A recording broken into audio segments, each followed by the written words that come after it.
2월 23일 월요일 아침 묵상 요한복음 7장 25절에서 36절 내가 그에게서 났다라는 제목을 가지고 말씀을 살펴보도록 하겠습니다. 오늘 예수님을 유대인들이 받아들여야 되는데 예수님 대놓고 이제 자기가 메시아다, 하나님이다, 그리고 이제 말씀을 본격적으로 가르치고 있습니다. 근데 받아들이지 못하는 이제 이유들이 쭉 나오죠. 어제는 이제 그 주일날은 율법, 겉으로 드러나는 모습이 예수님이 초라하니까 또 배움도 없고 뭐 이러니까 이제 받아들이지 못했고, 오늘은 좀 너무 신비롭지 않아서 못 받아들이고 있는 얘기가 나와요. 여기 보면 27절에 그러나 우리는 이 사람이 어디서 왔는지 아노라. 그리스도께서 오실 때에는 어디서 오시는지 아는 자가 없으리라. 여기 신비롭다는 뜻이거든요. 그러니까 너무 메시아 치고는 너무 평범하잖아. 메시아면 구름 타고 오든지 뭐 아니면 좀 영을 좀 거느리고 오든지 그래야 되지 않나? 예. 그리고 근데 목사님, 예수님 보면 여기 보면 이런 얘기 나오잖아요. 이 사람이 행하신 표적이 그리스도가 다시 오신다고 해도 더 많으랴. 막 병자도 고치고 안진뱅이 일어나고 눈먼 자 눈 뜨게 하고 귀신 내쫓고 하는데 유대인들은 왜 예수님한테 이렇게 신비로움을 찾으셨을까?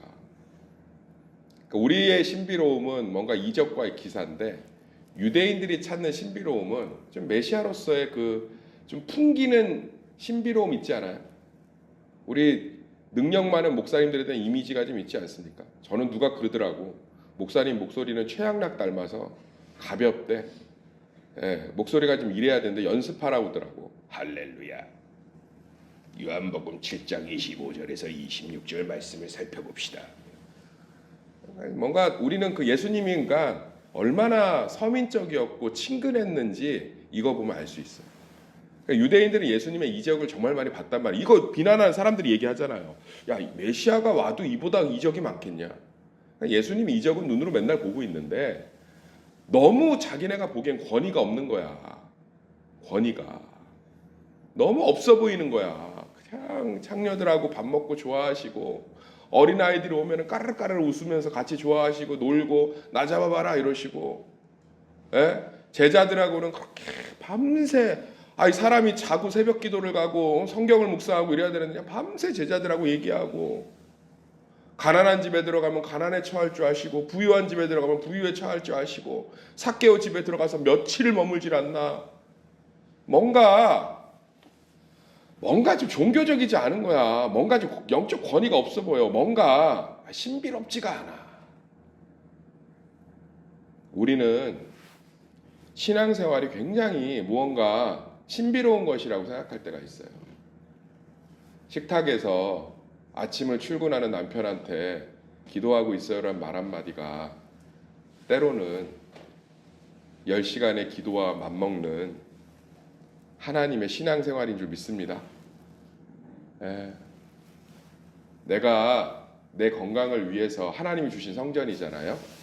그래서 운동도 하고 병원에서 안 좋은 결과를 들어도 약도 열심히 먹는 게 때로는 경건의 생활인 줄 믿습니다.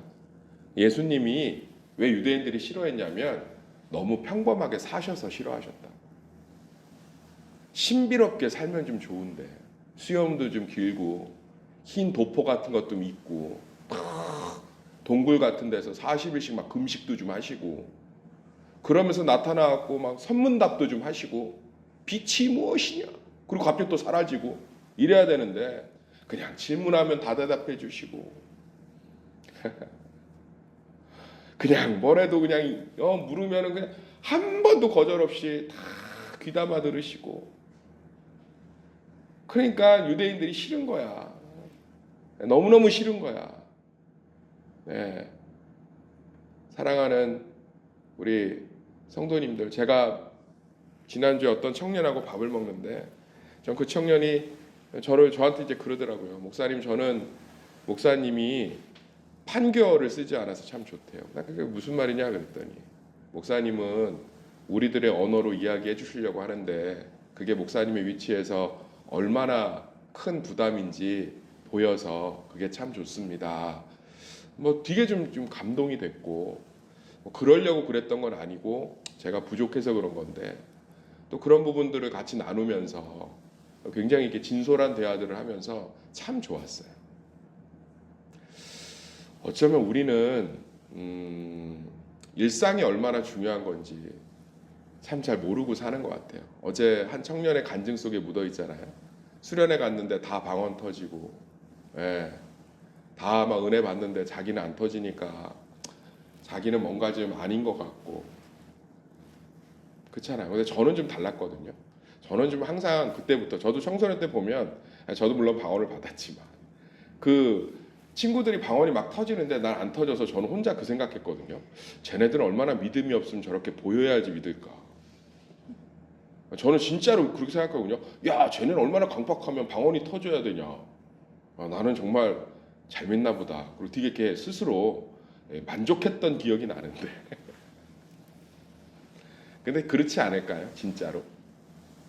우리는 신앙행위라는 거와 삶이 얼마나 밀접한지를 잘 몰라요. 근데 오늘 말씀을 통해서 얼마나 아름답게 요한복음이 시작하는지 아십니까? 한번 따라해 볼까요? 말씀이 육신이 돼요.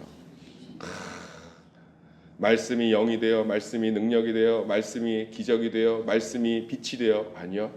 말씀이 육신이 돼요. 얼마나 일상으로 들어오셨다는 거예요. 얼마나 일상으로. 그게 우리의 모든 삶이 예배가 되는 것의 시작인 줄 믿습니다. 그렇게 하루하루를 주어진 삶을 살아내는 것이 얼마나 큰 하나님의 능력이 되는지 몰라요. 병원에서 먹으라는 약을 한 움큼씩 먹으면서 그 약의 효과들을 기대하는 것이, 그게 일상을 살아내는 신앙의 힘이에요. 힘이라. 그러니까 너무 예수님 어떻게 3년 동안 공생애 사역 하시면서 사셨는지가 잘 드러나요. 근데 복음서의 사건들을 보면 메시아하고는 좀 달라요, 느낌이. 우리가 생각하는, 아마 2026년 2월 23일 월요일에 우리 일터 오늘 월요일 가정 설거지하다 예수님 오셔도 우리 못 알아볼 거예요. 너무 목사스럽지 않아서. 우리 아마 유대인들보다 더하게 배척할 거예요. 나 예수인데? 라고 했을 때 우리 굉장히 낯설어 할 거예요. 왜냐하면 우리가 꿈꾸던 메시아가 아니기 때문에. 어쩌면 우리 변기를 막혀서 변기를 뚫고 계실 수도 있죠. 어쩌면 우리 문 앞에 있는 녹즙팩에 녹즙 하나를 넣어주고 가실 수도 있죠. 어쩌면 병원에 가서 기다리는 동안 옆에 앉아 계실 수도 있죠. 우리 아마 못 알아볼 거예요. 왜냐하면 유대인들도 못 알아봤거든요. 유대인들은 우리보다 더 메시아에 대한 소망이 있었고, 태어날 때부터 메시아를 배웠고, 태어난 지 8일 만에 몸에다 할례를 통해서 메시아를 새겼거든요. 그런데 못 알아봤잖아요. 이건 아니거든. 우리가 꿈꾸던 메시아가. 오늘 하루를 살아가면서 또 한 주의 일의 시작, 한 주의 시작은 주일이지만 한 주 일터의 시작인 월요일 날 우리 곁에 찾아오시고 우리 삶 가운데 계시는, 이미 성령 안에서 여기 써 있잖아요. 내가 너희와 함께 조금 있다가 나를 보내신 게 돌아가겠노라. 유대인들이 못 알아듣잖아요. 이게 성령 가운데 우리가 성령이 오신다는 뜻인 줄 믿습니다. 우리의 삶이 성령 가운데 있는 줄 믿습니다. 저는 그래서 제 기도를 100% 하나님이 들으신다고 확신해요. 성령 안에 있기 때문에. 그래서 우리 오늘 하루 살아가시면서 그 일상 가운데 찾아오시는 메시아, 또 우리의 삶 가운데 역사하시는 그 하나님을 날마다 기대하고 누리시는 우리 새벽 성도들 되시기를 예수의 이름으로 축원합니다.